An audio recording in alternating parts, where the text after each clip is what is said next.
ಬೆಂಗಳೂರು ಇಂದಿನ ಆಧುನಿಕ ಐಟಿ ನಗರ. ಆದರೆ ಇದರ ಬೆನ್ನುಹದಿಯಲ್ಲಿ ಎದೆಯ ಸಾಹಸದಿಂದ ಕಟ್ಟಲಾದ ಒಂದು ಮಹತ್ತರವಾದ ಪಾಠವಿದೆ. ಈ ಮಹಾನ್ ನಗರವನ್ನು ಸ್ಥಾಪಿಸಿದ ವ್ಯಕ್ತಿ ನಾಡಪ್ರಭು ಕೆಂಪೇಗೌಡ. ಈ ಕಥೆ ಇವರ ದೂರದೃಷ್ಟಿ, ಸಮಾಜಮುಖಿ ಯೋಚನೆ ಮತ್ತು ಶ್ರೇಷ್ಠ ಆಡಳಿತ ಕೌಶಲ್ಯವನ್ನು ವಿವರಿಸುತ್ತದೆ. ಸುಮಾರು 1510ರ ವೇಳೆಗೆ ಯಲಹಂಕ ಪ್ರಭು ವಂಶದ ಒಬ್ಬನಾಗಿ ಜನಿಸಿದರು. ಅವರಿಗೆ ಯಲಹಂಕ ನಾಡಿನಲ್ಲಿ ಆಡಳಿತವಿತ್ತು. ವಜ್ರಕಾಡು ಎಂಬ ಸ್ಥಳವು ಅವರ ಶಕ್ತಿಯ ಕೇಂದ್ರವಾಗಿತ್ತು. ಅವರು ನ್ಯಾಯಪ್ರಿಯ, ಧರ್ಮನಿಷ್ಠ ಹಾಗೂ ಸಂಸ್ಕೃತಿಗೆ ಒತ್ತು ಕೊಡುತ್ತಿದ್ದ ಆಳ್ವಿಕೆಯಿಂದ ಪ್ರಸಿದ್ಧರಾಗಿದ್ದರು. ಕೆಂಪೇಗೌಡರು ಒಂದು ವ್ಯಾಪಾರ, ಧರ್ಮ ಮತ್ತು ಶಿಕ್ಷಣಕ್ಕೆ ಕೇಂದ್ರವಾಗುವ ನಗರವನ್ನು ನಿರ್ಮಿಸಬೇಕೆಂದು ಕನಸು ಕಂಡರು. ಅವರು ಬಯಲ್ನಾಡಿನಲ್ಲಿ ಹವಾಮಾನ ಹೊಂದಿಕೆಯಾಗುವ ಸ್ಥಳವನ್ನೇ ಆಯ್ಕೆ ಮಾಡಿದರು. ಅದು ಇಂದಿನ ಬೆಂಗಳೂರು. 1537ರಲ್ಲಿ ಅವರು ಹೊಸ ನಗರವನ್ನು ಸ್ಥಾಪಿಸಿದರು.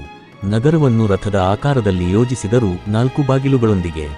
ಯಲಹಂಕ ಬಾಗಿಲು, ಹಲಸೂರು ಬಾಗಿಲು, ಕೋಟೆ ಬಾಗಿಲು ಮತ್ತು ಸುಜಾತಾಪುರ ಬಾಗಿಲು. ಅವರು ಗಾಂಧಿ ಬಜಾರ್, ಅಪ್ಪೆಪೇಟೆ, ಚಿಕ್ಕಪೇಟೆ, ಬೃಹತ್ಪೇಟೆ ಮುಂತಾದ ವ್ಯಾಪಾರ ಪ್ರದೇಶಗಳನ್ನು ಸ್ಥಾಪಿಸಿದರು. ಅವರು ಹಲವಾರು ಕೆರೆಗಳನ್ನು ನಿರ್ಮಿಸಿದರು, ಉದಾಹರಣೆಗೆ ಕೆಂಪಾಂಬುದಿ ಕೆರೆ, ವಸಂತಪುರ ಕೆರೆ. ಅವರು ನೀರಿನ ಹರಿವಿಗಾಗಿ ಕಾಲುವೆಗಳನ್ನು ನಿರ್ಮಿಸಿದರು. ಧಾರ್ಮಿಕ ಸಹಭಾವನೆಗಾಗಿ ಹಲವು ದೇವಾಲಯಗಳನ್ನು ಕಟ್ಟಿದರು. ಅವರು ನಿರ್ದಯ ಶಿಸ್ತು, ನ್ಯಾಯಬದ್ಧತೆಯ ಆಡಳಿತವನ್ನು ನಡೆಸಿದರು. ನಗರವು ವಿವಿಧ ಜನಾಂಗಗಳ ಸಾಂಸ್ಕೃತಿಕ ಸಂಕಲನವಾಯಿತು.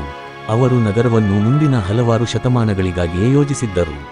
ಇಂದಿನ ಬೆಂಗಳೂರು ಅವರ ಆಲೋಚನೆಯೇ ಮುಂದುವರಿದ ರೂಪ. ಅವರು ತಮ್ಮ ಜೀವನದ ಅಂತ್ಯದವರೆಗೆ ಶ್ರೇಷ್ಠ ಆಡಳಿತ ನೀಡಿದರು. ಸುಮಾರು 1569ರ ವೇಳೆಗೆ ಅವರು ಪರಲೋಕವಾಸಿಯಾದರು.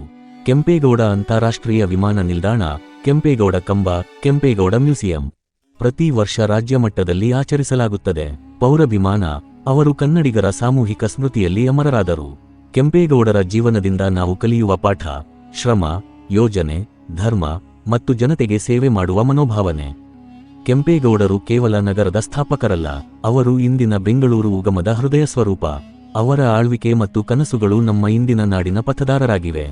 ನಾವು ಈ ಇತಿಹಾಸವನ್ನು ನೆನಪಿಸಿಕೊಂಡು ಅವರ ಯೋಗ್ಯತೆಯನ್ನು ಗೌರವಿಸಬೇಕು. ಇನ್ನೂ ಹೆಚ್ಚಿನ ಕಥೆಗಳಿಗಾಗಿ ನಮ್ಮ ಯೂಟ್ಯೂಬ್ ಚಾನಲ್ ಅನ್ನು ಸಬ್ಸ್ಕ್ರೈಬ್ ಮಾಡಿ, ಸಪೋರ್ಟ್ ಮಾಡಿ. ಧನ್ಯವಾದಗಳು.